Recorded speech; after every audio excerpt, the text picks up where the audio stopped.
Let us drain our cups to these three strong bastards! When you look at the dragons, what do you see?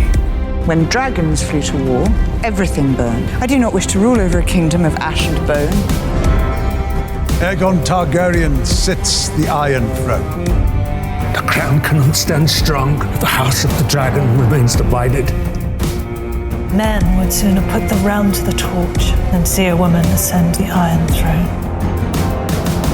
The princess has a dragon, you dumb cunt. Have your tongue for that. He can keep his tongue. Dreams didn't make us kings. Dragons did. Caraxes! Welcome back. My name is Kit. I'm Andy. And I'm Steve. And this is Streaming Things, streaming House of the Dragon. We are with you all through this dark and tough time as you recover from having just witnessed episode 4. I think it's called A Dance of Dragons. That's the rumor. That was the rumor, at least, yeah. It's just not confirmed yet on the screeners that we're using. In fact, it probably won't be until after the episode airs tonight on Max. So, just take your time, try to process, and we're with you. We're holding your hands through the grieving process. First off, question. I didn't see a single dance move this whole episode. Yeah, no whips, no nays. No, none. No They Dougies. dance. Not even the Macarena. They danced in the air, you know? They're like, what are those with the ribbons? Ribbon dancers? Is that what they're called? I don't know. I don't feel like that's it. That's too easy. It's too on the nose. It's too easy. If you've never listened to the show before, what we are going to do is only spoil House of the Dragon up through episode 4 for 99% of this episode. We may have a segment at the very end called Westerospection, where we can talk about things that happened in Fire and Blood, the book, or things that might happen going forward. But that's for then. This is now. We're going to talk about our overall thoughts about episode 4, and then go through a deep play-by-play, full recap, scene by scene, and follow it all up with our Valyrian Steels segment, our top 3 favorite moments of the episode, and then some dragon eggs, maybe some book lore, some deep cuts, some remembrances from Game of Thrones, anything we can pull out. And then finally, our Mummer's Dragon segment, where we nominate our favorite performance of the episode. That is what's going down. Get excited. Incredible, crazy episode. Things are finally cooking. I mean, I've loved the first 3 episodes, but I know that the, opinion on the interwebs is that things need to get a little moving. Let's get some Dracarys. Let's get some dragons. Let's do it. Somebody pull out a sword. Go spaghettis. There's not even naked people for me to be distracted by. Wait, I saw a dick. Oh, I'm back. That's the consensus of the episode. That's the internet so far. You can email the show at streamingthingspod@gmail.com. And also, if you didn't know, now you know, we are rewatching Game of Thrones season 1. We're at episode 8 as of Wednesday, 2 days from now. You can only listen to those episodes by becoming a patron at the $5 tier or above. Yep. Every Wednesday, we're recapping Game of Thrones, probably through season 8, as long as we have the support. Right now, we do. We're like Criston Cole. I'll never say that again, but we're like Criston Cole in the Crown Lands. We've got lots of support. We're getting a lot of people hosts. We're showing up and we're like, join our host or we'll kill you. Right. And they're like, seriously. okay, Patreon, go. And we're like, I don't like this analogy. I guess the analogy falls apart. We're like we'll behead your loved ones and force you to serve us. We're like Rob when he first calls his banners. How about that? I just stick Pippin after you and bite your fingers off. It's tough meat all around. Your meat's bloody tough. Yes. Go check out that Game of Thrones coverage. Lots more Lord Umber impersonations. Everybody's loving it. We're going to keep doing that. I think if you're a fan of this show, the fan of this podcast version, House of the Dragon, the Hot D, then you're going to love that. So go check that out. But also extra bonus episodes every month. This month is True Romance, as nominated by the patrons, drawn from a hat, and a mystery episode that's still being voted on in the polls. Yeah, get to voting. It's a 3-way tie almost practically at this point. It's crazy in July up in here. George Martin posted on his blog titled Not a Blog, staunch praise. That's confusing. It is. Staunch praise for the House of the Dragon show. And I just want to address it real quick because I think it's interesting. The deeper you get into fandoms, the more you find that's just the weirdos, right? Yeah, the toxics. He posted something I wish he had not posted a couple of weeks ago where he said, it's really annoying when people adapt things for TV and they change it, basically, is I'm summarizing, right? And everybody was like, oh, he hates hot tea. He hates it. And it's like so much. I don't think that's what he was doing. I don't think that's what he meant. I don't know. I wish he hadn't said that. He's just like, I'm not a fan of X-Men 97. It could have been. Who knows? Who knows? But anyway, he posted recently, like 2 days ago, a staunch support of House of the Dragon, talking about Thea Saban's performance as Helena and how she added so much more to that character than was on the page. He said that in the past about Patty Considine's Viserys. He's already said many changes were to the better. So it kind of goes against what he said a couple of weeks ago, which is why I wish he hadn't posted it. But he only had criticism, and it wasn't even a criticism. He just like implied. He said, regarding the blood and cheese stuff, not the way that I wrote it, but it was a gut punch. And I think worked perfectly well for people who had not read Fire and Blood. That's almost verbatim what he said. And what like the crazies took from that was, he hates it. He hates it so much. I saw that he even like gave credit. He thought it was like a genius addition to add the dog to Blood and Cheese. He was like, that was brilliant. Because you just hate that guy immediately because he kicks the dog. And of course, everyone hated that moment. So yeah, it's kind of wild that people would take all those nice things he said and they pluck out the one slightly... That's not exactly what I wrote. Like, oh, I fucking hate that. Well, it turns out Martin just hates dogs. He's like, that's a great addition. Kick more of them. Oh, I'm going to write that in even more. Dog gets kicked. The Winds of Kicking Dogs. Yeah. That's the new title. Yeah. Ghost, come here. No. Martin would never. Germ would never. But okay, we're recovering from episode 4. And I guess we can get into the meat. We need to dive into this and just that way we can start fully recovering. Process the grief, all that stuff. Andy, I am curious. Yes. What did you think of episode 4? Oh, banger. Such a banger. You know, I've had the same kind of opinion that the internet largely has, which is I love it, but it feels like we're kind of treading water a little bit. You know, the story of the Dance of the Dragons takes place over a pretty short period of time, and they're finding ways to pad that time a little bit. And so occasionally I've felt restless. But this was a huge payoff episode. So much good stuff happens. We got little horror movie elements. We got crazy, wicked, awesome battle scenes. We have some heartbreaking moments that we'll get into. But 10 out of 10, this episode rocked. 10 out of 10. 10 out of 10. Wow. Steve?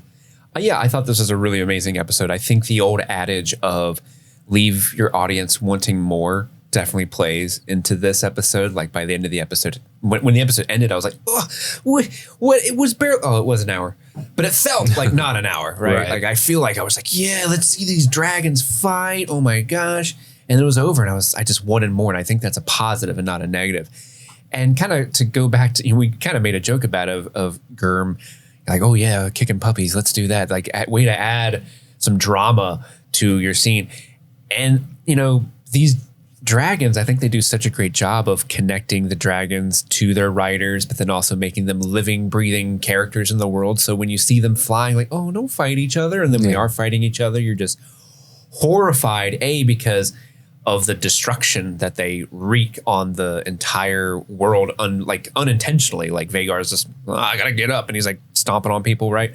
But just the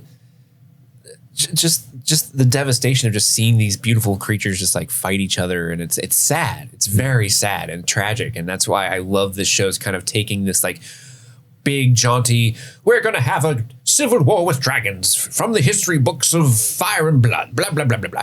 But then they make it this like very tragic, sad, like no one wins here. Like, why are we doing this? Please, you want to reach the screen and grab everybody. It's about states' rights. That's what Aemond says. Yeah. Well, definitely Cole says that. But they do a really, really great job. And plus all the drama that led up to the big payoff of the battle was just as good. And I really love what they're doing with Tom Glencarny's Aegon. I think they continue to make that character just more and more layered and interesting and way better than he is in the books. And just, I just love this episode. Kit, what about you? I agree. I think it's a phenomenal piece of work. That's what they say about Andy, and that's what they say about this episode. I broke the rules again. So this is the second time that I watched it, and I was kind of left alone with no one to talk to a few days ago when I watched it. And was just devastated. All of which I knew was coming, right? As soon as I knew this episode was about Rook's Rest, I said, oh, okay, bye-bye Rhaenys, right? And yet the way that they depicted it, I think had such beauty and nuance over just the mere fact that it happened. And we'll talk about it when we get there, but it blew me away. And to your point, Steve, I think one of the most spectacular things about this show is what they're doing with the dragons. Not just how beautiful they look and detailed and real in a way that like Steven Spielberg would cream his pants to see with the sound design and stuff. Oh, I love it. But they are a symbol of an ancient world that is already so rare, something so rare and special. And when you see Sunfire, who's supposed to be the most gorgeous dragon to ever hit the skies, just being brought to bear against Meleys, who admittedly looks like a demon, but a beautiful one. Mm-hmm. It's so sad because, you get this fucking drunken idiot like Drakara, and it's just like, and he's like, okay, Dad, you would never steer me wrong. And it's so sad. And the looks between Rhaenys and Meleys, which again we'll talk about in detail later, are what crush me. Yeah. Like, okay, mommy, I'm gonna cry. I don't wanna, but all right. You know what I mean? It's just so sad. And that's and Rhaenyra is the only one looking at it that way. Everybody else is like, fire the nukes, fire the nukes. And she is more of a proponent of deterrence theory, right? Like we use these so they won't use theirs. They know we have them. Well, imagine, and it's mutually assured destruction if we bring them out. Imagine our real world, nuclear, metaphor here that you're using. But imagine if the nukes were adorable, lifelong family friends that you raised and fed and had beautiful relationships with, and they're like, time to drop ya, Terrible. It's like they even took the time with Sunfire when he like boops Aegon with his snoot. When you know what I mean? They're so happy together. He's snoot booped. They're snoot booped. Like just let that boy be happy. Like he's a monster of your own making. If you just let him have this dragon and just not be the future king, if you just let him jerk off in the window, come peace. On. He's an exhibitionist. Come on, leave him be. I know. There he goes. He's cranking it out up there. Well, look at him go. And then Sunfire's like, yeah. Get him, Dad. My dude. He loves it. Dracarys. It's just so beautiful, I think. And I'm excited to dive into the ins and outs of it. But I was just blown away by and I can't wait to see how they do other things. I was disappointed last week to not actually see the Battle of Burning Mill, but I understand there's a dozen huge battles in this story and they have to pick and choose for budgetary reasons. And I thought that they handled it pretty well with the aftermath of the Burning Mill and all that stuff. We had surmised a lot last week about how far they're going to get into the show. And I won't spoil anything, but I think it's interesting because most of the people probably have listened to our Westerospection, and I didn't know there was going to be 4 seasons. Did they come out with 4? They're saying? I think it's pretty common knowledge that there's supposed to be 4. Okay. It's greenlit for the 3rd. Yeah. The showrunners have said they can't see it taking less than 4. Okay. Sweet. Which is wild. Because we were operating under previously, I think they had said it was 3. And so that's what I thought. We've been operating under that assumption for a while. So no. if they're doing 4, hell yeah, baby. Oh yeah, we're in for the long haul, my friend. We're in which is good. It's good for the pod. It's good for the show. Because we were honestly like, how are they going to make this into? It gives me a reason to live. Yeah. By the way, speaking of reasons to live, Hedge Knight will be out next year. So that's fun stuff. That's soon, huh? I think so. 2025 release slated, baby. So we're back. We might finish up with all of our Game of Thrones rewatch by then, and then boom, right into Hedge Knight. Yeah, there you go. Sorry. All right. Let's dive into the recap itself if you guys are ready. So ready. It opens with Daemon having another one of those visions. He's creeping into the throne room now, and he can't quite hear, again, young Rhaenyra. Millie Alcock is back. She's speaking Valyrian from the throne. But it's all muffled. It's all muffled. He's like, what? Huh? This is how I walk through life every day. Yeah, this is Andy's daily life. Go spaghettis. And then finally he can hear her, and she's like, "Oh, you mad I took your throne? You mad, bro? You mad?" And he cuts her head off, and then even her like decapitated head is talking to him, taunting him. There's been a raven. Yeah, but it's all demonic voiced. And it turns out that was actually the real words of Lord Simon Strong, or Sir Simon, I think. Yeah, Simon Strong, who is telling him there's been a raven. Wake up! It looks like you slept well. Dude, first off, get out of my room. Yeah, I got full morning wood. I had a nightmare.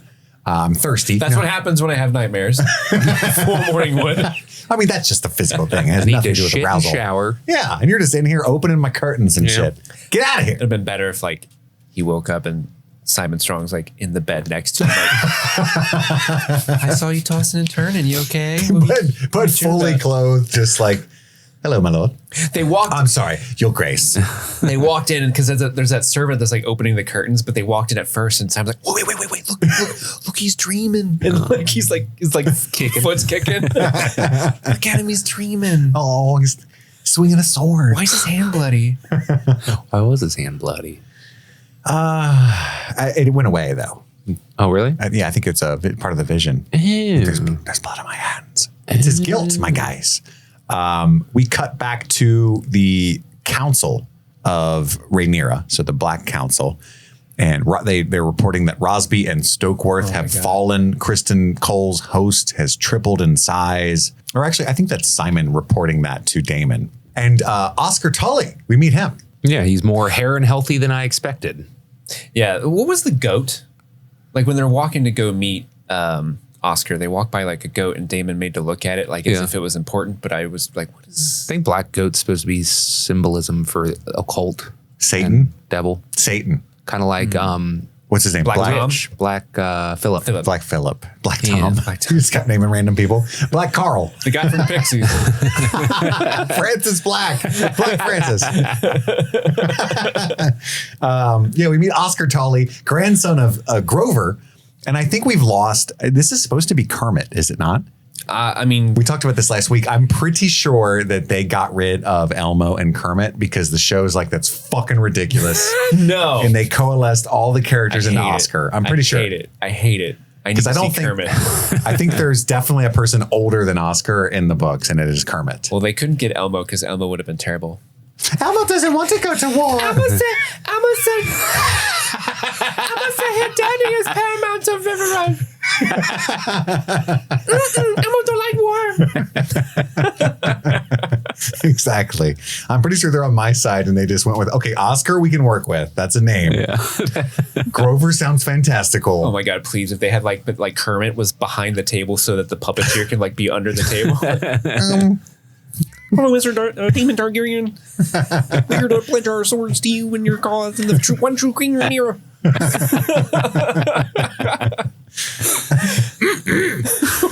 Piggy shows up. Gimme! Gimme, come back to Riverlands. Don't go to war. Oh, I can't, my lady Miss Piggy. So anyway, he's upset. He's upset that he wanted Grover to come, but he knows that he's like the Lord Paramount of the Riverlands is bedridden and almost dead.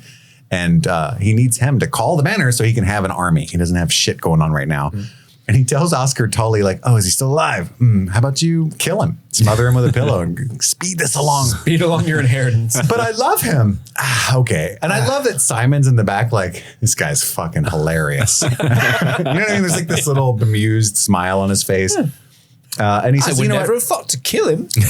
Go get the Blackwoods then. I need somebody who's ready to rock right now, and dismisses Oscar. Even Daemon is just, it's so good to show just how like Daemon just doesn't give a shit about anybody because like which one declared to us for that, the Brackens or the Blackwoods? Yeah, the Brackens declared for the Greens. Well, then get the Blackwoods. I don't care whichever one. He's also really distracted by his spooky Mormon death dreams. Yes, yes. Spooky Mormon hell dreams. The visits of Joseph Smith. Yeah. And then we cut to Rhaenys and Alan. So we're at the docks at Driftmark, not Hull. Dude, don't rub that in. And Rhaenys looks at Alan and says, your mother must have been beautiful, because she knows his father is Corlys. And that's offensive. Sort of, but she's not like super jealous. She actually wants him to legitimize them. Yeah, she actually looks at Alan with sort of like a, why are you here? Like, why haven't we like made you part of the family? Mm-hmm. Yeah, we're bros. And Corlys has never mentioned them and didn't mention that Alan's the one that saved him. Oh, I didn't think it was important. I love how like men in the patriarchy are always like this in shows too. Like when the woman is like, why didn't you tell me about that? Oh, is this an inquisition? Jesus Christ. Oh, it's like I asked one light question, dude. Get off my nuts. Because he knows he did wrong. He's guilty, right? Don't tell me my business, And devil she's like, woman. okay. By the way, what the fuck is Corlys doing?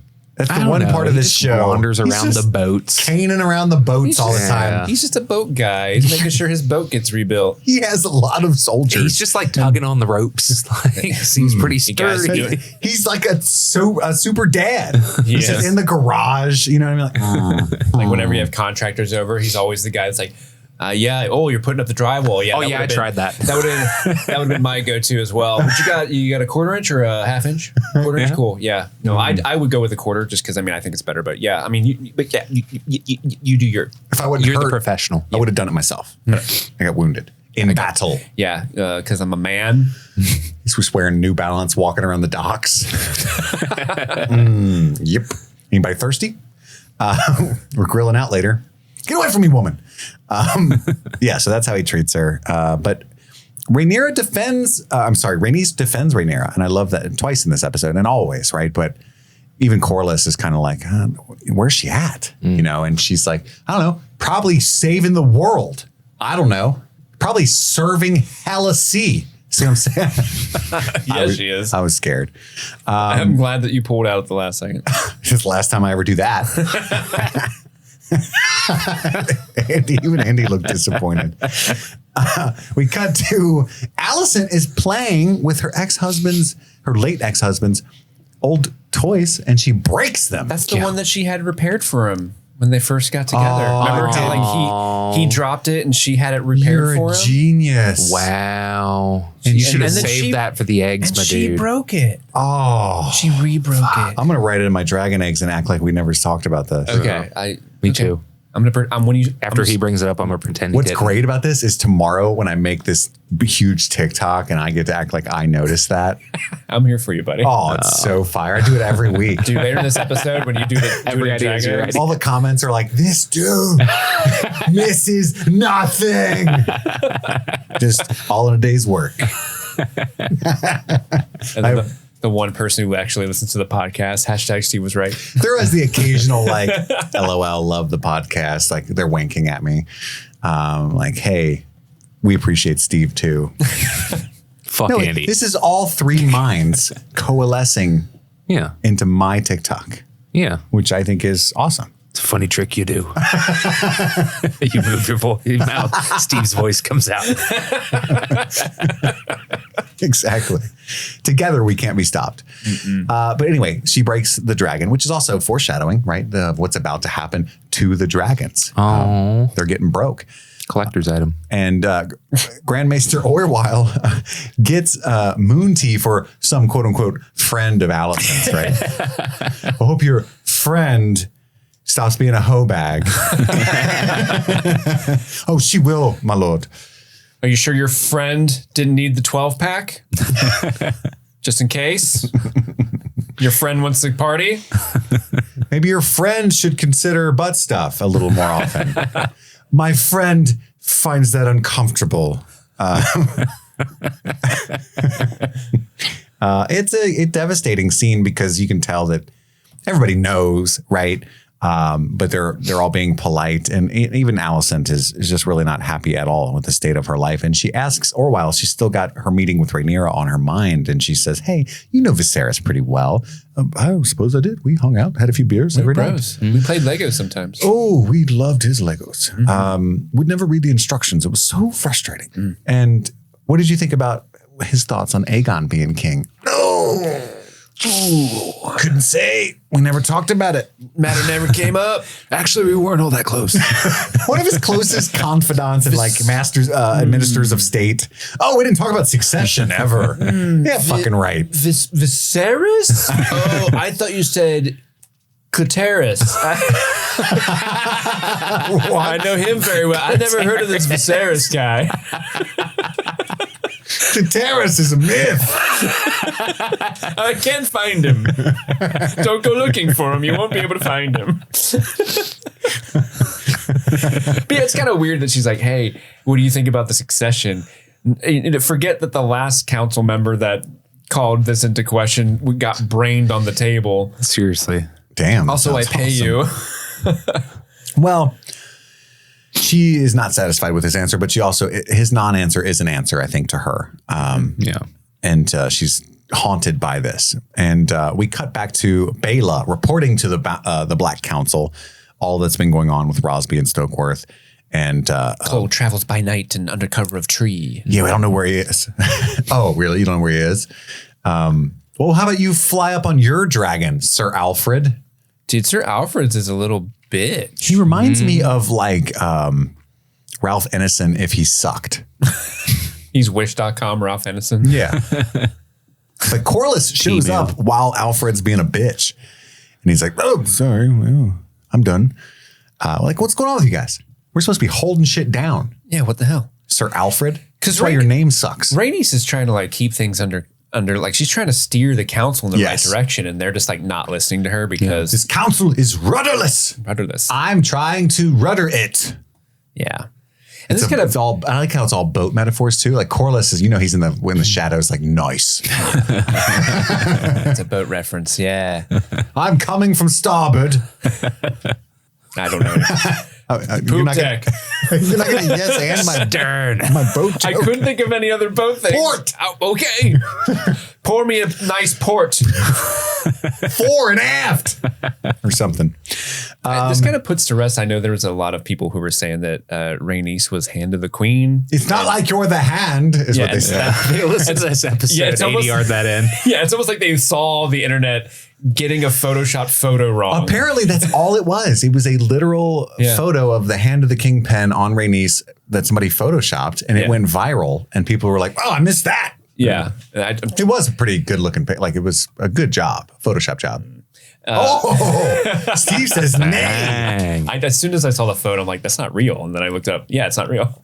But it looked like it came from a girl who was just saying like there was a video she made. She's like, this is my headcanon. She wasn't saying this was in the show. Sure, yeah. She was just like, I want to believe this because I like that idea, which is a cool idea. And functionally, she was doing that role. Yeah. It's just people took that one screen grab and were like, she's the queen. Look, how did we miss it? Because it's not there. Yeah.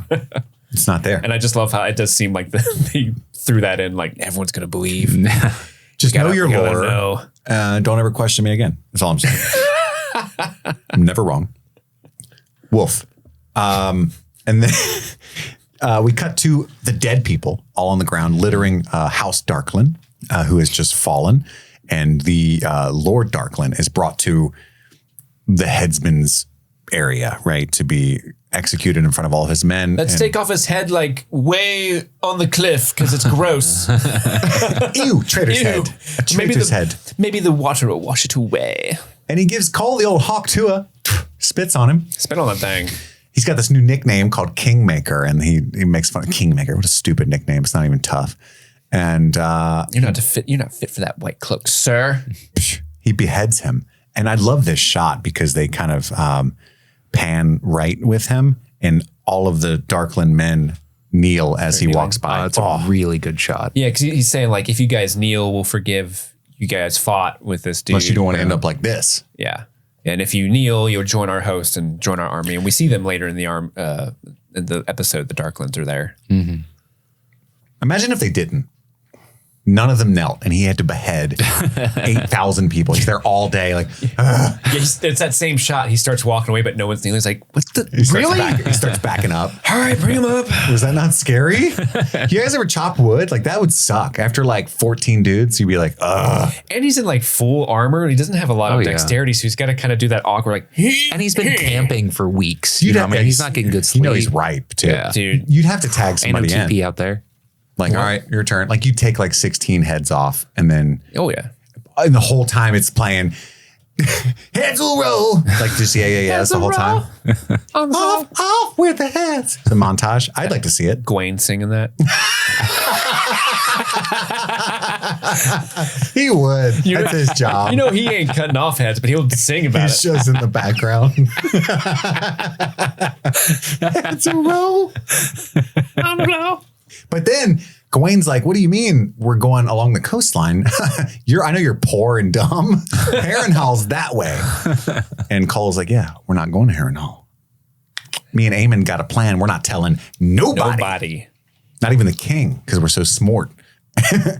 And Gawain's like, I'm just going to be a little bitch about everything you say at every step of the way. I love Gawain. Are you into Gawain? I am. We do hate Cole, so that helps. Oh, I hate Cole. Totally. I just love Gawain's like pithy, like bitchy energy. Yeah, he's a rich boy. I love him. Yeah. He's just like, ugh.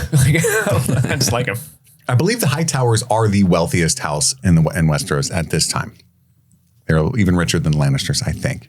Are the Valyrians technically still richer? Or are they? Yeah. Corlys, after he got back from one of those last voyages, they were up there. But it was typically the Hightowers for all of history had been the wealthiest to that point. Because Old Town's like that used to be the capital of Westeros, or like the biggest city in Westeros. Until it's where the religion is housed. Right. It's like the Rome, you know? Yeah. And the old saying, wherever the religion is, so goes the Chick-fil-A. So that's true. Yeah. That's where the commerce is. From Old Town to the wall. To the wall.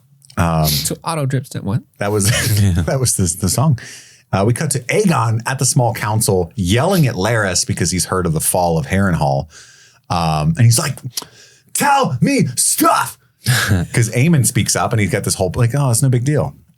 It's no big deal, my dude. He's just so shocked. What do you guys all plan this? And Larys is like, we don't care about Harrenhal. My house sucks. It's more crippled than I am. And I got all the gold. Mm-hmm. And Damon's going to drive himself crazy trying to get that place together. Yeah, because you have spooky Mormon hell dreams when you're up there. I left this chick That's there. why I never got a day of sleep in my life when I was up there. Jesus called me a dick one time. It was crazy.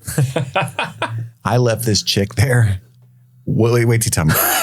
She's fucking wild. Dude. He's going to hate it. She's hot, but it's not worth it. And then Aegon's like, why won't no one tell me stuff? I think I should know. Aemond's like, tell me more. Yeah. And is her name Mommy? Aemond tells him about the plan. Like what we're going to do. We're going up to Rook's Rest because that's the closest place to Dragonstone. They'll have nowhere to land on land. It's going to be completely demoralizing. We got this all planned out. Don't worry. We didn't worry. Don't worry your pretty little head about it, right? And like Aegon is just shooketh. Like, how do you know all this? And he's like, well, Criston Cole told me. He sent me word. We talk all the time. We're bros. We used to hang out in my bedroom. We got a group chat. You're not in it. The night that your son died, we were chilling playing Risk. And I won. No big deal. And Aegon is just sick. Like, what do you mean he sent word to you? Like, I'm the fucking king. That's my buddy. I promoted him. He's my steel fist. You guys play Risk without me? Wait, what's Risk? I told you to teach me the rules. And then Aemond switches to High Valyrian and starts, oh, what kind of ideas would you have if we had cut you in on it, dude? Huh? Are you dumb as shit or no? And Andy? Hang on, he says, I can have to make a war. After all, and he's been talking for a while. Yeah. So we have no idea how much of that he even understood. Yeah. Aegon barely speaks Valyrian, which of course, right? Yeah. He's a dum-dum. Yeah. I love this scene so much because at first I was writing, Aemond is trying to save Aegon from embarrassment of questioning in front of the council, but then the scene's even better because it's like, Aegon is an idiot. I forgot about that. It's so amazing. And he's just like, yeah. So good. I just love how they have that shot of the three council members, Jasper, Orwell, and Tylan, and they all like look at him like, what'd he say? Yeah. Well, you're going to spit hot fire too? This is awesome. No, you're not. Nah. And then in the next scene, Larys goes to Alicent's chamber to check on her because she was absent at the small council meeting, and she's very sick. She says she ate too much lamprey pie, but remember, Orwyle said that her friend might get really sick from the abortion tea. The plan tea? The plan tea. He sees the tea on the table, by the way. He knows what that is. That is a rich indulgence. And Larys, let's be honest, probably watches her bang Criston Cole every single time. All the time. Sure. He's got like a premier seating in one of the crawl spaces behind your wall. Popcorn. Yeah. And he says, you must be so worried about Criston Cole, your sworn sword. Not your boyfriend. I wasn't going to say that, but you said it, not me. And she's like, oh, I mean, we all pray for the health and happiness of the hand of the king. Like, they're very coy, very much garden conniving, as Andy calls it. Mm-hmm. And he makes note of all of the books open on her table. She's been pouring through Viserys's old history books. Oh, you take a love of the histories? Yeah. I love this dynamic ship between them, because before they were like telling each other their schemes and plans and whatever. And now there's like, they don't want to tell each other how much they know about anything. And it's very interesting. And he even asks her, do you now doubt? He can just read her like a fucking book, man. I think because I kind of paused, right? But I think he was literally listening when she was talking to Orwyle, right? Like, he's just always there. Mm-hmm. That's fair. It's the way that I took it. Like, he's always in the crawl space. Yeah. Like, I wish Cole would come back. Damn it, I got a council meeting. I mean, that's the only time he comes out of the crawl space. She was naked a lot more often when Cole was in town. But this scene is amazing because they have this conversation, and Alicent says, it doesn't even matter. It's what's done is done. So many people are going to die. They're going to believe what they're going to believe. Aegon's followers are going to believe what they're going to believe. It's literally out of our hands now. And then he's got one of those little history books, and it's like, he slams it closed, like, fair. And it's like, okay, the matter's closed. You know what I mean? Like, I don't know. It was just like this symbolic, like, history book being closed. Like, it's in motion now kind of thing. Yeah. It's unstoppable. The significance of Varys' concerns died with him. Yeah, it doesn't even matter anymore. Which is to say, he did want Rhaenyra. Yeah. And we cut back to spooky Harrenhal, looking extra spooky. And Damon's laying there trying to sleep. We can assume Simon is nearby listening to him, just waiting to wake him up. He's so happy. Those Strongs love just waiting in crawl spaces for people. But Simon's just like, this is my best friend I've had in years. He's so delighted. And then he hears like marching and war outside his door. And to Damon's credit, he will kill a ghost. You know, if he was in Ghostbusters, he would say, I ain't afraid of no ghost. Yeah. Because he stands up and grabs his sword every time, like, all right. Busting makes me feel good. This is how we do things downtown. I do love busting. And then he sees what looks to be Aemond creeping around Harrenhal with a torch. And he's like, my anagram, I will not stand for it. And he chases him around only to find out that it's him with an eye patch. Huh. But it's not. It's Alice Rivers. She's in there whipping up a stew or something. And she has taken the place of the previous maester who, what's the way she phrased it? It's so funny. He left in the middle of the night and he's like, why? And she's like, he never settled here or something like that. Yeah, he never settled here. He ran from the ghosts. Yeah, there's too many spooky ghosts. And she tells him that this place, Harrenhal, has always been cursed ever since Harren built it because they tore down the weirwood grove. In fact, the bed you're laying in is one of those old trees. Mm-hmm. How's that feel? You sleeping good? You can hear the whispers of the ancient people that were in those trees. And children of the forest. And he's been hounded by ghosts for weeks on end, and he's like, whatever. I slept great. I didn't cut my wife's younger form's head off last night at all. I haven't seen a ghost at all. I've seen my wife. Yeah. Scarier, okay? And my anagram, big deal. Yeah. And she prods him about Rhaenyra. Like, must suck to be replaced by a woman of all things, right? And she gives him a potion to drink to help him sleep. For some reason, bewitched by her perhaps, he drinks it. And it's wild. And then he teleports. It's all like gross and bloody and stuff, and she's licking. Was that blood or was that like? It looked like blood. I don't know. Was that beet juice? Blackberry jam. I thought it could have. Maybe they finally got their red currant in. She says that she's a barn owl in human form, and then laughs, and she's just having. And then she just started going, "Whoo!" I wonder if that's one of the old legends about her from the book that they're I don't know. playing fun with. As it would have been a cool dragon egg had I remembered. But then he straight teleports to Willem Blackwood, which is it's the kid, the stabby kid. Yeah, from the first season. He's grown up and gotten a dumb mustache. You hate to see Rather it. unfortunate. When a cute kid gets a dumb mustache, and he's got to outgrow that phase quick. You may remember from season 1, the Bracken that said, "She has a dragon, you dumb cunt," that got stabbed. It was this boy that stabbed him. Yep. And he even talks about how he was courting her at one time. And you weren't courting. I tried. I was in the room. I had Riz. She denied me for no reason. Excuse me, lady. Do you like blocks? That's what I'm into these days. My father does. I'm a child. Go along. And he sees Lena, his dead wife, walking around the table while Willem's talking. And Willem wants him to burn the Brackens to ash, and then we will give you an army. Even though we just lost like 10,000 people. I don't know how many we could possibly have. We got like 8 or 9 left. Yeah, we've got 12 stout dudes ready for you, my lord. I'm sorry, your grace. And he's not even paying attention. He's getting haunted too hard. Who is this? And he literally says, how do you read this? The way that he drinks it and then he's there. Do you read that he like literally it's the last thing he remembers is talking to Alice and now he's in that room? Yeah, I think he's like blacking out and shit. Mm-hmm. Yeah, because he literally like is looking around. How did I get Who here? are you? I love how can I help you? You guys ever been, I know Andy has. You know how you're too drunk and you're not supposed I know, Andy.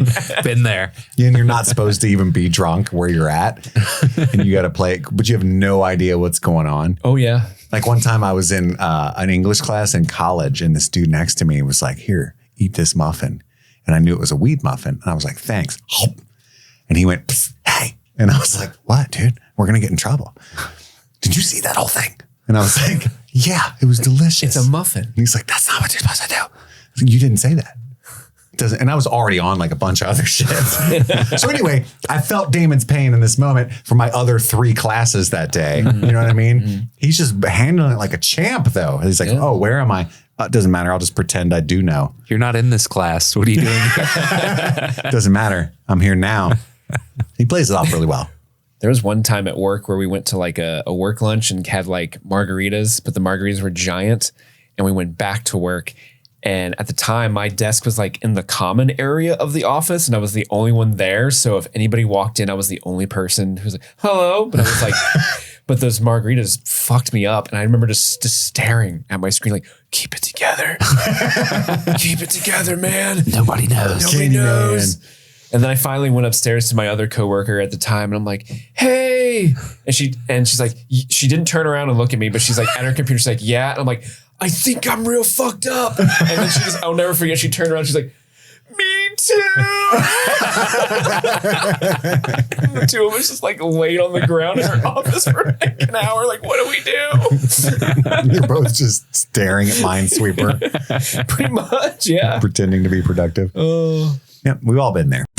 This episode of Streaming Things is sponsored by BetterHelp. BetterHelp. You know, Steve, there's something I need to get off my chest. What's that, fella? It's been weighing on me. You know that I resigned at the day job recently, right? And I've been a little scared. There's a family to worry about. There's health insurance. There's capitalism. Sounds like a stressful time. But we all carry around different stressors, big and small. And it feels better when you bring something to the light and keep them bottled up. It can start to affect us negatively. And therapy is a safe space to get things off your chest and to figure out how to work through whatever's weighing you down. In my case, it's all of the stress, the misery, the fear. But I had to come over here and share that with you, and I felt better. You know, that's a real thing that happened. Yeah. Unloading all that on you and Erica and feeling better myself. That sounds like my Friday night. Sometimes you just need somebody to listen. So if you're thinking of starting therapy, give BetterHelp a try. It's entirely online, designed to be convenient, flexible, and suited to your schedule. Just fill out a brief questionnaire to get matched with a licensed therapist and switch therapists at any time for no additional charge. If you're not vibing, that's completely fine. So get it off your chest with BetterHelp. Visit BetterHelp.com/streamingthings to get 10% off your first month. That's BetterHelp, HELP.com/streamingthings.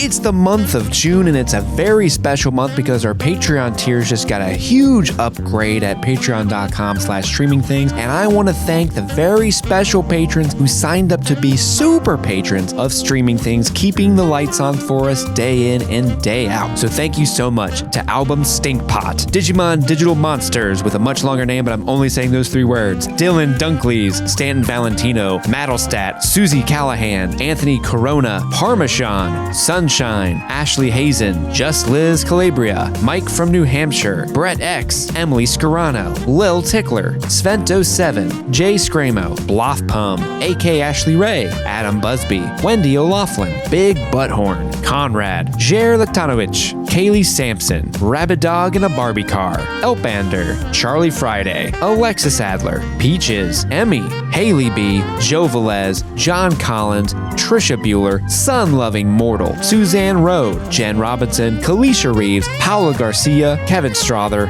Ashley Powers, Stephen V, Casey McCain, and Enza. Thank you all so much for supporting Streaming Things. And with that, let's get back to this episode. We cut to Aegon briefly again with his small council, and he's not having it. They're just yammering on about taxes and levies and coin, whatever the fuck any of that is. Yeah. You bore me. You bore me. People are saying I'm not going to ride Sunfire. Quite frankly, it's not true. I'll do it. I love when he leaves, like, I'm the king, y'all bore me, I hate you, when he storms out, and the first thing that's said is Tyland's like, well, if we save it, any coin saved is a welcome bounty. Like, he just goes right back into... Yeah, he's not involved in the governing of the kingdoms at all. Yeah. And so they're like, all right, bye. Alicent, we cut to her in Aegon's quarters looking for Viserys' old books, and she can't find them. And she's like, where are the books? He's like, I got rid of them. And she's pissed off. And he's like, I didn't burn them. I moved them, right? And I'm going to pause here because I think what's going on here is fantastic and subtle. She is panicking, I think, looking through all these books for evidence of the prince who was promised, right? Like she's just like obsessed with what Rhaenyra has told her and the guilt of what she has helped put forth. Because I also want to say that I think that in the fandom, this is being phrased, whether you like it or hate it, as, oh, the war started because of a misinterpretation of Viserys. And that's, I don't think, true, right? Like Otto and everyone else had already put this stuff in motion. Mm-hmm. Mm-hmm. They were going to have this war regardless. It's only a reason for Alicent to have not put up much of a fight, right? And it's something for her to guilt herself about. But I don't think we can put the cause of the Dance of Dragons on Viserys being on Milk with a Puppy and muttering about the prince who was promised. I think it's just something that Alicent has to struggle through. But yeah, that's what's going on, right? Like her panicking. And yeah, totally. She's like, because I don't think that Rhaenyra was like, oh yeah, it's super secret and only the Targaryens know about it and yada, yada, yada. She's just like, no, he was talking about a different Aegon. And so now she's like, what the fuck is she talking about? And she's in the reading all the books. Encyclopedia Britannica in the A section, like Aegon, Aegon. Fuck, there's so many. So many. And then Aegon, the one we're talking about that's alive, says, they don't care what I think. And she's like, about what? What do you have thoughts? Of course not. Do you have thoughts? And I love this what scene. What thoughts would you have? Because she's just like, she's boozed up. She's Steve on margaritas. Like, oh, do you have thoughts?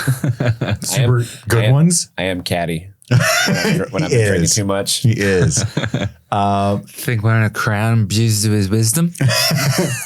It's so good because he expects, like, this is his mother, right? And all she's ever done is like hit him and tell him he's dumb, which is fair because he does suck and he is dumb. Yeah. And he says, like, what do you want me to do, mother? And it's like his last plea as a child. And she's like, what is needed of you? Nothing. And she's so disdainful and mad that you sent Otto away. I ruled this place for 7 years while Viserys was too sick to move. You didn't ask any of us how to rule a kingdom. You're just dumb as shit. You suck, dude. You suck. And you know it. Mm-hmm. You don't even fit in that armor. Your foot stance is whack. Your Kingsguard suck. The way that you don't even smile when you talk, whack. Me, I'm dope as fuck. Yeah. That's the move. And we cut to Rook's Rest. And Cole is outside with his troops. He's got about 1,500 people that he's taken from Rosby and Stokeworth and Rolsby elsewhere in the Crownlands. And he's rallying the troops. And Gawain, always naysaying, He's like, hey, we can't attack in the daylight because in his defense, it does seem dumb. They're really close to Dragonstone. They have dragons there. He doesn't know about the plan to lure the dragons out because Vhagar is hiding, right? So he's just like, let's not do that. Yeah. And Cole is like, I'm not scared. I'm rational. yeah, no, you're not. You're a bitch. And then he rides away. You're Gwaine the bitch Johnson. I'm fucking your sister. And then, yeah, we cut to Mommy's home. Fuck yeah. Rhaenyra arrives back to Dragonstone. Jace is furious at the council with her. Like, oh, he's quite cross. Glad you're back. We've just been whoring. Not whoring. I was going to say, you put an H on there. I didn't mean to. What have they been doing in the small council? I always do like the hot rod. Like he said, what way? What way? But in this instance, terrible time to do that. We've been whoring in your absence. Why have you been doing that, Jace? That's how much we need leadership. We're rudderless. We're rudderless. Corliss came in. I fucking love the stank that Jace puts on your grace. Your grace. The way that he like rests his, I think Steve commented on it a few episodes ago that like the way that actor can like chill on the hilt of his sword. It's so fire. I want to do that. Dope, yeah. Why don't we wear swords so we can do that? With his cool ass cape that just kind of goes across like his midsection in a way. He has like the coolest costume. Like it's so dope. Him and Bela, like fuck, that outfit's so cool. I want to wear one. Me too. But I wouldn't look as cool. Just have like a paunch and like a tiny sword. Muffin top. That's what I'd be doing too. Everybody be like, cool. Your grace. You think you're Prince of Dragonstone, but you look like Prince of Larptown. Let's fuck out of here. Basically us when we were kids. Yeah, I don't wear swords now at all. And yeah, they ask where she's been, and she says, I was at King's Landing. That's why it had to be a secret. And they're like, fucking what? Huh? And she said, that wasn't in the book. She said, shut up, Sir Alfred. I inherited 80 years of peace from my father, and I had to know for sure it was the only choice before I gave that up, right? But now I know.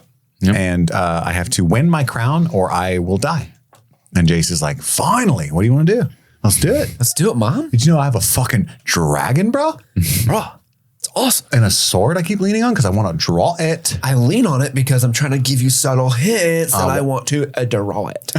Banana bread at work today, bro? Fucking banana bread, bro? Yeah. Oh, yeah. And Rhaenyra says, I will go. I will fly Cyrax to Rook's Rest. And they're like, that's a terrible idea. What? That's the fucking idea you had after all this time? He wants to go. She says no. And I love when she says no. It's like, no. Yeah. What are you fucking kidding me? Don't make me embarrass you. And Rhaenys says, you must send me. And I love this. I keep saying that because I do. I love every fucking second of this episode. But Rhaenyra's face is one of, you're absolutely right. You are the one I must send. And I hate that because I love you. You're so cool. You always got my back and you got good stuff to say. And girl, there's not enough girls around here. Mm-hmm. Right? But she's right. Now imagine, and this is just in my head thinking, if Rhaenyra was, she's like, everybody's mistaking my caution for weakness. We all know what's about to happen. We're about to talk about it. If she had sent Jace and Rhaenys and went herself and pull Bela in. You know what I mean? Yeah. Let's give Mood Dancer in on this. They win that. The war's over. The war's over. Mm-hmm. Am I wrong? Yeah, you're not wrong. And then Daemon, with his dumbass, Caraxes shows up. Oh, toast. Extra toast. Not even a question. Sad. He just comes to on the dragon. Like, where the fuck? How'd I get here? He's on the wrong. He's facing backwards. That's his tail. He's so noodly. And the look that Rhaenys gives Corliss, it's like, it's because that's the last time she sees him. Mm-hmm. And it's not even a real goodbye. It's just like you already know. Oh, I'm going to cry again. You know what I mean? Mm-hmm. Love the relationship. And Rhaenys is so fucking gangster. We cut to Aegon drinking and pouting by himself. The music here. So it does they started doing it in the later seasons of Game of Thrones where it's like this slide. It's like a didgeridoo almost. This just ominous fucking tones, you know? It's good shit. Was that a Forgetting Sarah Marshall reference? No, but it nails it. Ominous tones. They tell, and then there's this incredible sequence where Rhaenyra is telling Jace the Song of Ice and Fire. It's almost a montage while Aegon greets and mounts Sunfire and dons his armor, and the soldiers march on Rook's Rest. Oh my God, when Sunfire boops Aegon, like, my buddy, what's up? And he laughs like this is his only true friend. This is the first major look we've had at Sunfire, right? Yeah, I think we saw it a little bit in.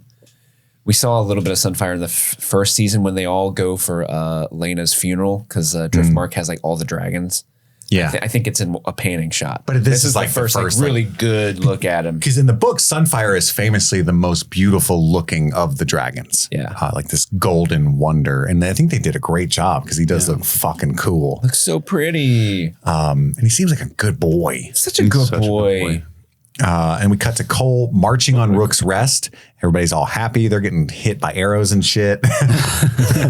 And Melee shows up. I love the archers of this time because they're like, all right, aim, I don't know, up in the air, boom. And then they just keep taking turns, like, just kind of shoot up in the air. We'll hit something, hopefully. That's how they do it, bro. Yeah. They got the distance measured. You're not trying to hit. You're not trying to like, fuck that guy. You know, you're just trying to hit somebody. They need one archer that's like, yeah, I'm sniping him. What bothered me as a amateur aficionado of, and by that I mean complete idiot who watches a lot of like Robin Hood movies, the fact that they had crossbowmen and longbowmen bothered me. Like, what the fuck is that guy doing? That's for a completely different purpose. The crossbow guys literally have the energy to just walk away, turn around and leave. Like they don't have the distance that longbows have. They have quiet quitting energy, those guys do. I grabbed a crossbow because my fingies get hurt. Yeah. I need somebody else to crank it for me though. What even does knock mean? Because what they do, they're to pierce armor. Yeah. Right? The French, I hate to say it, but the French used crossbows. Pierce your armor. The French, we like to pierce things. And so Cole says to send the signal, which is to Vhagar. Like his whole plan was to lure one of the dragons out, and then Vhagar would pop out of the trees and go, gotcha. But right as he's about to reveal himself, Aemond sees Aegon fly over, and then Valyrian says, idiot.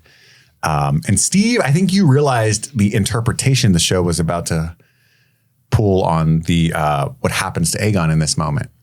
Because when Aemond looks at, I heard you go, oh. Did you realize that Aemond was going to let Aegon get hurt in this moment? I thought you did. Because he calls him an idiot, and then Vhagar's starting to get up, and he's like, wait a second. Happens. Yeah, hold on a second there, old girl. Keep on a tooting down there. Because again, that is not in the books, right? Yeah. It's just something that happens. And so this whole idea that Aemond spurs this on is a very interesting take that I really enjoy. Do you like it? I like it. It fits with that character so much because even in the first season, he's like, you got to learn our family's history. He's all about the family, the history, the honor. He knows when they're looking for Aegon, he's like, let's not find him. He sucks. Yeah. You know, let's just let me. It should be me. Like, I'm cool. But his brother doesn't even know High Valyrian. Like that's how much he like disrespects him in a way. Yeah. He's the Renly of this family. Why you got to do that to Renly, man? Renly was like, Stannis sucks. Well, yeah, but Renly was a lot nicer than Aegon. Let's be honest. We cut to Gawain again, who's upset when he sees Sunfire. He's like, this is your plan to put his grace in harm's way? And Cole just says, no. I don't know what the fuck's going on. Yeah. And you can see Gawain's face like, oh, this is worse. You don't know what's going on, you know? And there's some panic there. I'm being rational. And then Cole runs out. He's like, okay, pivot. His grace has joined the battle. You are chosen by the gods. He has to find purpose, the one true king. Advance. I mean, honestly, it was kind of bars for off the cuff. The Black Lord come forth. For Frodo! And they're like, what? And then we see Sunfire v. Melees. And this is incredible. This was incredible. There's like that one shot where the dragons like latch onto each other and they're just like, this twisted mess of wings and scales and this cloud of fucking fire over Rook's Rest. It's so fucking dope. Insane. Yeah, and just the shot of Aegon and Rhaenys, you get that shot, just like kind of get an over the shoulder where you see with like them kind of flying towards each other, like they're gonna hit a freight train. It looks terrifying to be in their shoes. Oh yeah, like when he drew Caraxes and Rhaenys is just like fuck, ow, ow, ow, ow, ow.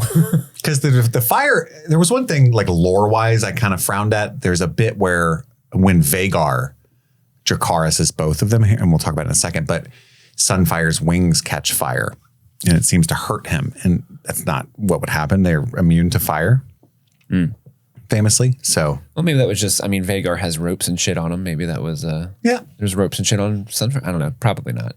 Yeah. Maybe just those little spots. It did go out quickly. So I was like, okay. But are we supposed to believe that fire hurt him? Because it shouldn't. But like leading up to the battle, like before they even took off, there's this really beautiful scene. We talked about. It is true. Excuse me. It is true that bigger dragons have hotter fire. So maybe there's that because of that. You know, they didn't take their time. Yeah, like Dylon spits hot fire. Yeah, Lord Dylon. Yeah. Sorry. But no, that we talked about Sunfire and Aegon having that moment before they take off. There's an equally beautiful moment between Meleys and Rhaenys. Oh. Where she's like, we're going back into battle, old girl. And Meleys is like, all right, my lady, let's do it. And because Rhaenys is not Meleys' first dragon rider. I think it's Daemon's dad was actually the first dragon rider of Meleys. Balon the Brave's dragon? And Rhaenys' dad was the first rider of Caraxes. So there's like that cool like family connectivity between those two. Their dragons were each other's parents' dragons. But when they're like flying, there's this little bit where you can see like Meleys kind of look back, like, we doing this, homegirl? And she's like, yeah, attack, Meleys. Like, all right, sweetheart, let's go. Let's get it, queen. Sorry, I had to pause because that shit fucks me up, to be honest with you. There's a cool tidbit when Sunfire gets gouged on the chest by Meleys and he falls. His blood boils the soldiers as it falls out. That's so good. It's wild. It looks like oil. Yeah, black. Like pitch. Yeah, dude. Vhagar finally rises from the trees and Cole's like, yeah, that's my dude. I fucking love how when Vhagar shows up, they keep doing this. They do it throughout the scene, but they keep doing this thing where like the whole battle is silent and then they have this extreme low angle shot where you can see just all the soldiers are just looking at Vhagar flying above and everyone's quiet. Like you just imagine you're in a battle with, fire and arrow and clanging of shields and swords. And then this giant dinosaur that fucking flies. 747 flies over. Everyone would shut the fuck up. Yeah. And just be like, what the hell? Like that has to be so terrifying. I would love to see one asshole who has just like iron disinterest. Just like stab the guy while he's zoned out above. Dude, my notes here are so funny. Like Meleys fucks Sunfire up. Hot blood burns people. Oh shit, Vhagar shows up. Oh shit. Rhaenys is like, oh fuck. And there's this really sad moment where Rhaenys and Sunfire and Meleys are kind of tangled up like snakes, kind of wrapping around each other. And Aegon sees Aemond and Vhagar show up. He's like, oh, thank the gods. I got backup. And then Aemond's just like, yeah, burn them both. Dracarys, Vhagar. He knows right before it happens, he goes, no. And he gets Dracarys, falls from the sky and lands in the trees and like explodes. Sunfire and Aegon. So Aemond was trying to hurt him. Yeah, or at least extremely disinterested in what would happen to him. But yeah, ultimately, I think he wants him to die in this battle. And then I cannot stress to you what this does to me, but Meleys does well, right? Like gets away from this, survives Vhagar's Dracarys, and could go home, rest, regroup. And there's this resigned look on Rhaenys' face, like, Meleys, we tried everything we could to avoid this. Honestly, the whole realm is doomed. Now we have a duty, and we're gonna die here. I can't go back home. Even though it's the smart thing to do, and no one would be mad.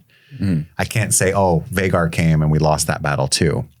I don't know. It's just like, I was talking to somebody who had also seen this episode early, and they were like, I don't know why she did that. She like checked out. She should have dipped out and rested and regrouped.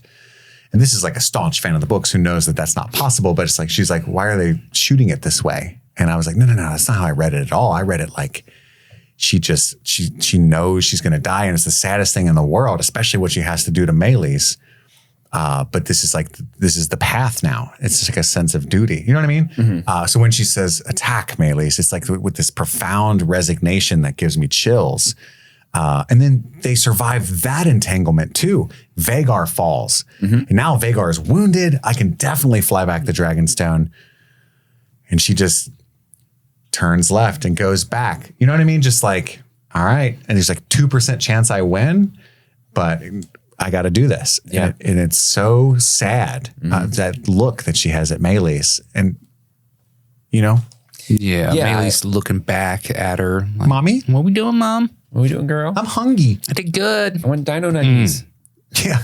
You're the goodest boy, but we need to go back around again.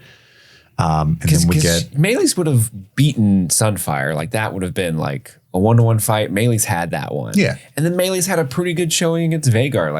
Like you said, it looked like for a second she at least injured him. Definitely did. Excuse me, injured her, and could have just, all right, it wasn't a total loss, this battle. Like we lost Rook's Rest. That sucks. But at least we injured Vhagar, took out the king, all this stuff. But yeah, really sad.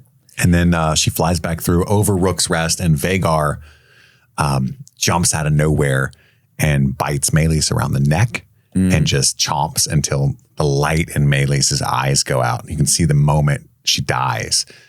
And then Rhaenys is like, well, it's over now. She lets go of the saddle and just falls to her death. That's such a bummer. And they kept such a bummer. Such a bummer. Well, I mean, like it's so sad because like they kept showing that shot of Meleys kind of looking back, like, "What's up, girl?" Yeah. And then the way that Vhagar's has her head positioned is almost in that same position. Mm-hmm. So like it's like you're gonna watch your companion die like this, and it's so I hate it. Yeah, it's cruel. It was crazy too, like Aemond keeping Vhagar on the ground after Vhagar landed, like because there's all the smoke and shit, and she's like looking up and stuff, trying to figure out where Vhagar is. And so big, you could see the dragon, you would think. That's what she's thinking. But since he's like down there in the smoke and shit, she can't find him. It's pretty genius. And then Cole wakes up because he'd been knocked out the first time that Vhagar fell, and like stomping all of its own soldiers and shit. And it's like slow-mo, and you see like these dudes just get stepped on like they're fucking jello. When the foot lifts up and you get that blood mist. Insane. Yeah. That's going to be so terrifying. Just a big old dinosaur just thrashing around. They're all like that lawyer from Jurassic Park. And then, Cole's like barely conscious, like, we need to find the king.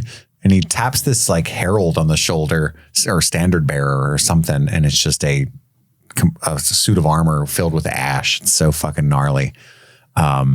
He makes it to the spot where Aegon fell, and you see Aemond there. They shot it to almost look like he was going to stab down on Aegon, but he's putting his sword back in his scabbard, and Aegon's famous dagger is there, the one that belonged to Viserys, and he's laying there with Sunfire, who's still alive, burnt to shit, not looking good, and that is the end of the episode.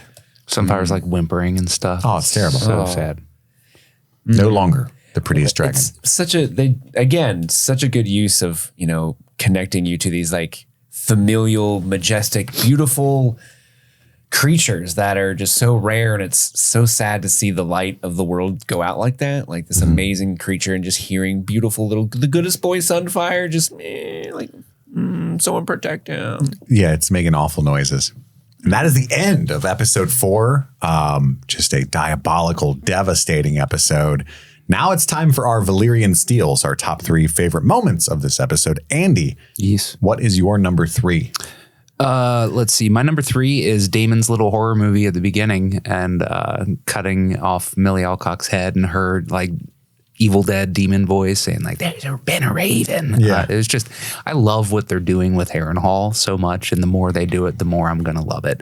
And I'll kind of cheat and also say like the same sequences that he's having with Alice Rivers and taking her potion and waking up in the middle of nowhere, like just everything that they're doing with Daemon at Harrenhal, because it is very much a like, let's take this player off the board type of situation, for while the wars are happening elsewhere, but they're making so much good use of the time. And any scene where we get Millie Alcock coming back, I'm going to be hyped about it.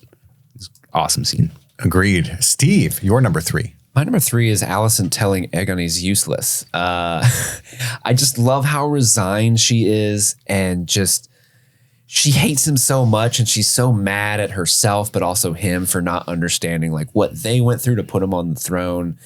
And that scene works so well because, again, like, even though you have this character Aegon, who's this monster bastard character, they do such a great job of sympathizing him in a way, because you're just like, dude, I don't, I understand how fucked up he is as a person. If that was his mom, just like kind of hating his existence. And then, but at the same time, like, you're going to be king. You're going to be king. You suck though. You're going to be king. You're going to be the king. Eat shit. Like, that's got to really fuck with you. And Tom Glenn-Carney just a great job of, acting this character out. And yeah, I'm my number 3. My number 3 is the small council meeting where Aemond challenges Aegon and then speaks Valyrian, and then Aemond can't understand it.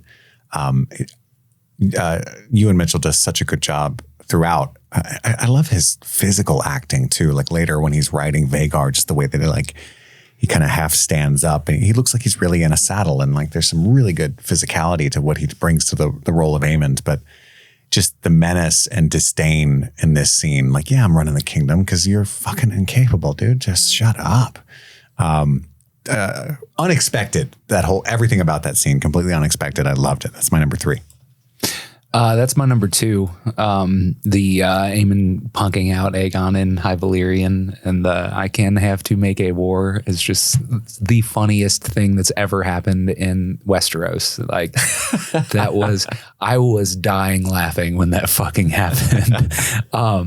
But also just like Aegon coming to terms with like, oh my God, this war is being fought like without me, and like, everybody around him being like, yeah, no shit, dude. And yeah, him just being completely fucking clueless. But the menace of Aemond is so fucking fire. And like all of the High Valyrian stuff just sounds so fucking cool. And then to get the like broken bad English version of it from Aegon was so funny.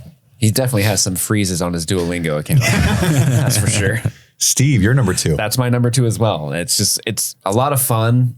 That, like you mentioned, Andy, but it does really well for setting up what these characters are going through. Like we know that Aemond feels this way, but for some reason, even though the scene's kind of funny, there is just a lot of like menace to it. Like, oh shit, like what's going to happen? And Aegon's finally kind of coming to terms, like no one really cares about, like no one's seeing me as a real king.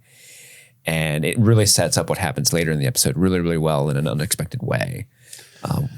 Well, we didn't talk much about it, but I mean, we have at great length before, but also Aemond fucking hates Aegon because Aegon's a bully.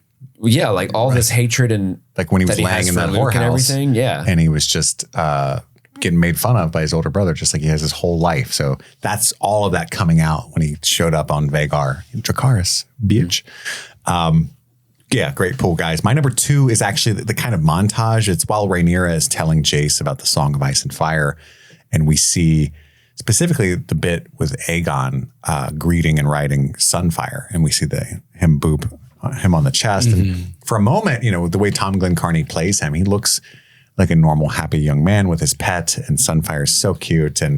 But it's all framed by the Song of Ice and Fire. And so you see like this, like cut with the troops marching and stuff. It's so tragic and it feels inevitable. It just really weighed on me. I thought it was a powerful sequence. So that is my number 2. Mm-hmm. Mm-hmm. Andy, you're number 1.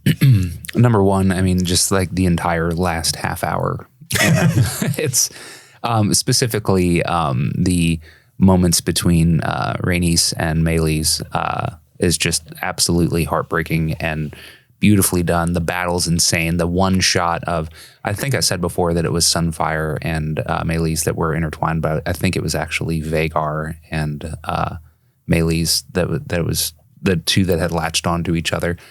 Just that one shot looking up from ground level on the cloud of fire that is the dragon fight happening overhead. I couldn't imagine it being done any better. It was just absolutely perfect. in every regard. That's my number one as well. The Dance of the Dragons. The titular Dance of Dragons. It was very exciting to see.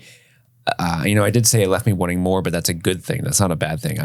I just love seeing dragons. I love what they're doing with them. I've said it a bunch already, but really I want to talk about Eve Bess as Rhaenys in this scene is, incredible. And just, you talked about it a lot, Kit, just the looks on her face and the communication between her and Meleys.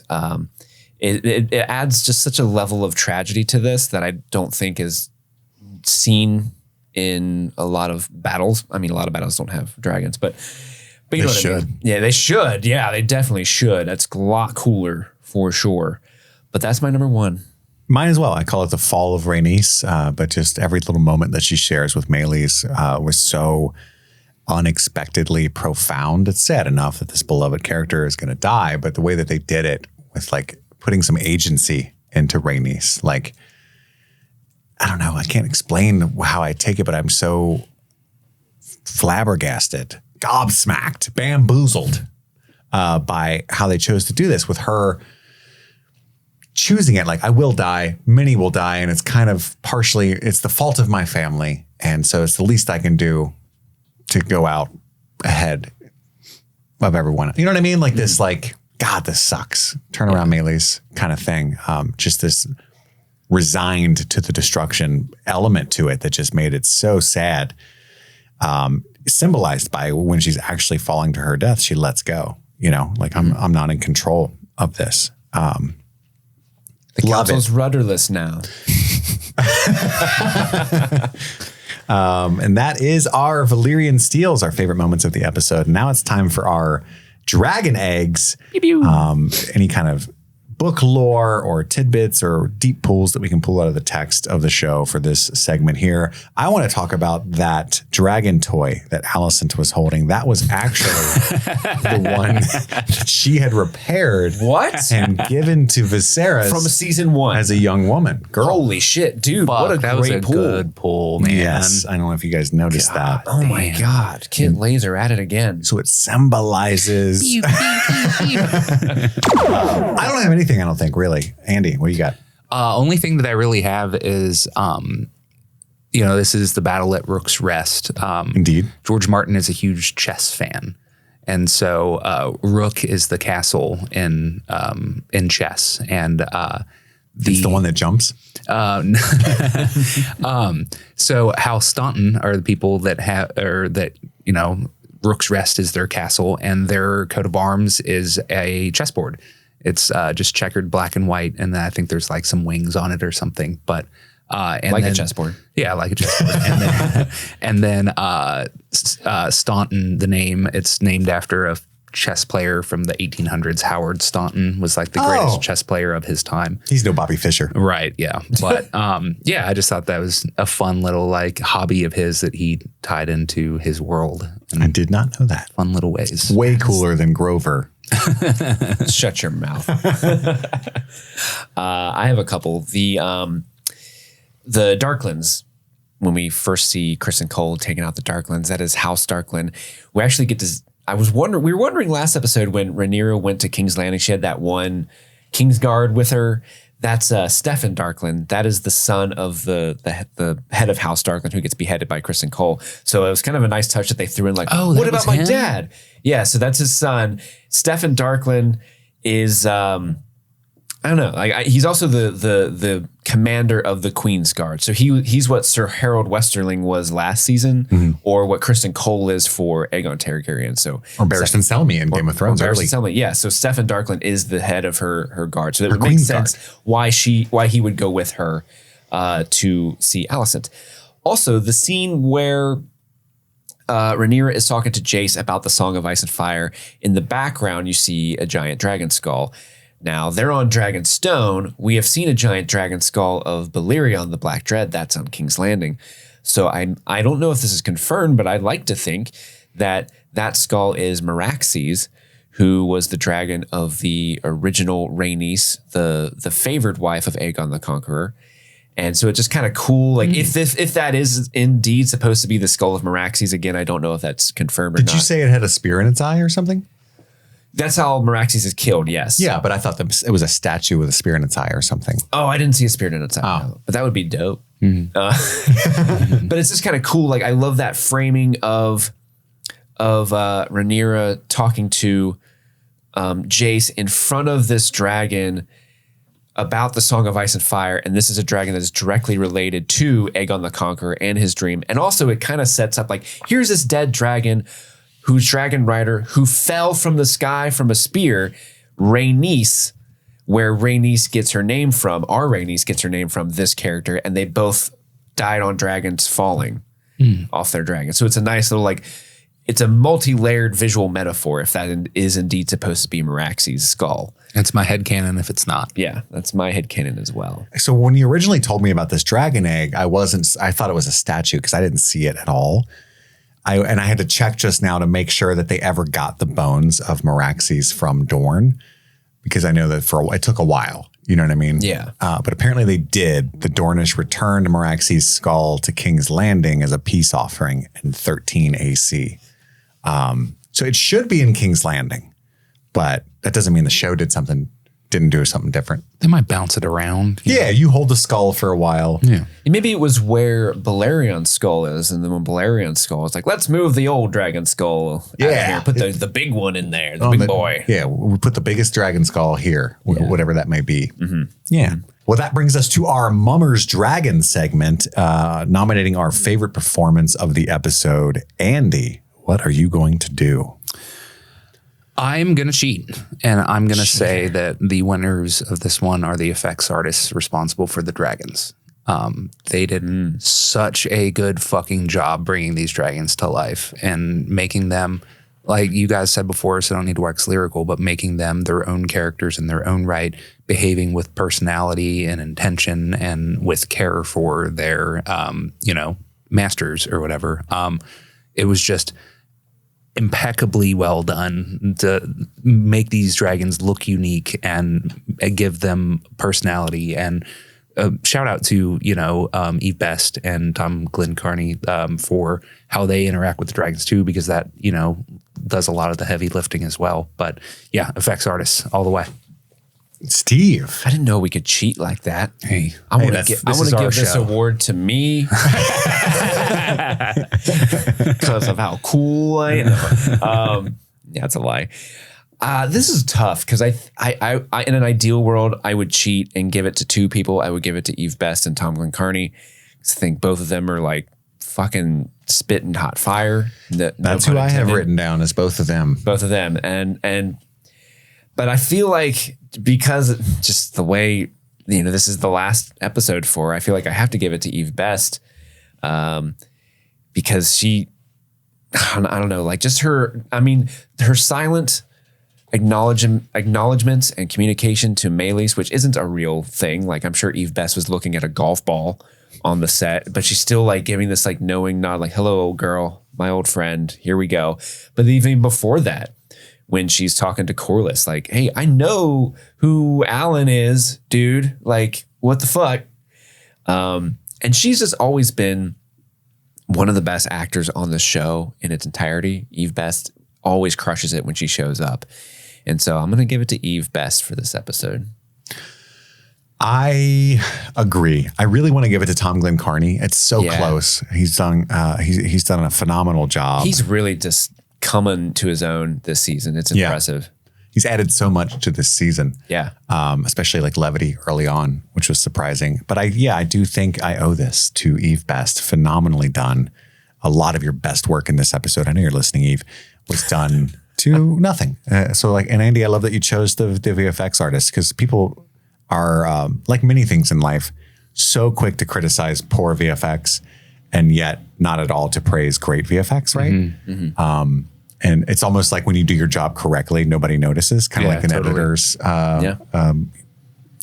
sad existence. So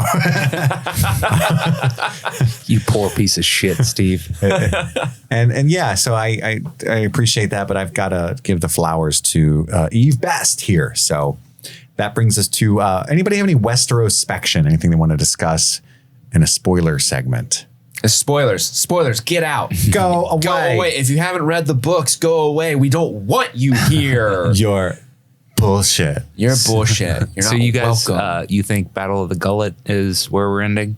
Or is that confirmed? Or is that just No, not confirmed at all. based on timing? I think a really great place to end season 2, like I said last week, would be with Rhaenyra taking King's Landing, because you kind of have Team Black on the down at the end of season 1. It's the death of Luke, right? And it looks like, oh shit, what's she gonna do? And then, because that's the main criticism of this show, we joked about it being lack of action, like it was some kind of stupid thing. But I think a lot of people have been like, where's that rage that we ended with? And we get 3 episodes of her like being very rational and trying to make peace, right? Like when it ended on the so I think it would make sense to have it flip and end season 2 with Rhaenyra sits the Iron Throne. And that seems like, oh, they wouldn't have 2 seasons of shit to do after that, but they would if they went far enough into when Cregan comes down and all that stuff, right? All the way slightly through the reign of Aegon III, it would make a whole show. But I don't know if there's enough action and stuff for that. So I have no idea, honestly, how slow they're going to go with this. We've got like 3 or 4 big battles left. Yeah, I know. Isn't it confirmed that there are 2 big battles in this season? Yes, that's what. That's why I always think the Gullet is the next one. Yeah, because you can't do fish feed. So Criston Cole is not dying this season. That's a shame. That is a shame. I was really looking forward to that. Because he has to do a lot of marching and stuff. So we're not going to get any of that. Yeah. I always thought like maybe the because, Game of Thrones, Hot D likes to do the penultimate episode is like the big one. Maybe the penultimate episode is the Gullet. And then the last one is ending on them just because they basically just waltz right into King's Landing. Because Criston Cole's off where he is, Vhagar's off where they are, and then Daemon just comes back and like, all right, city's ours. Like they just pretty much walk into it and take it for the most part. So do you think Rook's Rest was one of the 2 battles? Oh, I would assume so. Yeah, it was pretty huge, right? You think so? Oh yeah, There's a lot of dragons, but they said 2 of the biggest battles ever filmed. Yeah. And I do not think Rook's Rest was that. It was phenomenal. Yeah, but as a connoisseur of screen battles. Yeah. This is like some fucking, that was like some Guy Ritchie Robin Hood shit. You know what I mean? Like it wasn't. I don't disagree with you, but I'm just thinking more from like a creator standpoint who's just trying to get people to get excited for my show. I would consider this one of the biggest battles ever shot. Yeah, totally. Did you see the big dinosaur on it? Huge. Yeah, I would assume, the Gullet would be that. I think you're right. Like her taking King's Landing is a pretty good ender for it. I don't know. Maybe I'm misremembering the order of things a little bit. And this is just us like waxing and bullshitting, but I don't think you start the show with Cregan Stark and the 2,000 Greybeards without at least ending the season with the Greybeards showing up. You know what I mean? So we need that battle. I mean, I don't know. Like we've been watching. Like you're going to bring that back in season 3, 2 years from now. Remember when you know what I mean? That seems fucking wild to non-book readers. I mean, that happened in Game of Thrones because we're rewatching Game of Thrones. There are things that they like just kind of briefly mention in season 1, and then as I'm watching season 1, I'm like, oh yeah, that doesn't pay off for like 4 more seasons. Like that doesn't happen. Like that doesn't come back. So I like to play with her ass. Yeah. Play with her when they finally play with her ass. Pay off. Boy howdy. Well, we will see. But I'm interested to see what they do with Aegon in the future because he's supposed to be like maimed and melted into his armor. And then in the book, he just kind of disappears for a while. Yeah, I don't think we shouldn't really see him. I bet they'll see him. If I know this show, they'll show him like being attended by maesters like, and that'll be the last time we see him this season. Yeah, I'm interested to see what they do because all the things they've been changing, quote unquote, from the book. Because again, the book is just a historical document based off other people's competing views. And I up to this point, I've loved how the book or the show has kind of like taken the facts of the books, made them not necessarily incorrect, but correct in a different sort of view. Yeah. So I'm kind of interested to see what they do with Aegon specifically, because in the book, he just like kind of disappears for a while and then shows up out of nowhere like, I've been here the whole time. And so I'm interested to see how we get from A to B in that. Well, they explain how the Kingsguard snuck him to Dragonstone. Sure. Yeah. But Sunfire disappears. because Sunfire sits in that grove injured. People keep trying to kill it. And even though it can't fly, it's still a dinosaur. So it's like, and heals. And then eventually flies off. And then gets hurt again and does not heal. But there have been some actual changes too, though. Like, just to be clear, like Alicent's age, like that's not that's not an interpretation. That's just a complete change to making her a friend of Rhaenyra's, and all, which I think is cool. It's better. It's done a lot of stuff. But yeah, tune in next Monday for our coverage of episode 5. This Wednesday will be episode 8. If you're a member of the Patreon, you can listen to our Game of Thrones coverage. And then this Friday we'll carry on Wayward Sons with our coverage of The Boys season 4. The Boys. All kinds of bonus content on the Patreon. If you're not a member, I would consider it, but don't hurt yourselves financially. We don't want that. You can help the show for free by just rating and reviewing wherever you're listening to this, or just telling other people about it, sharing it on social media. Look us up online, find us, talk to us. We love it. That's all the time we have for right now. We've got to go fly our dragons and return some videotapes. My name is Kit. I'm Andy. And I'm Steve. And this, streaming House of the Dragon. Happy streaming.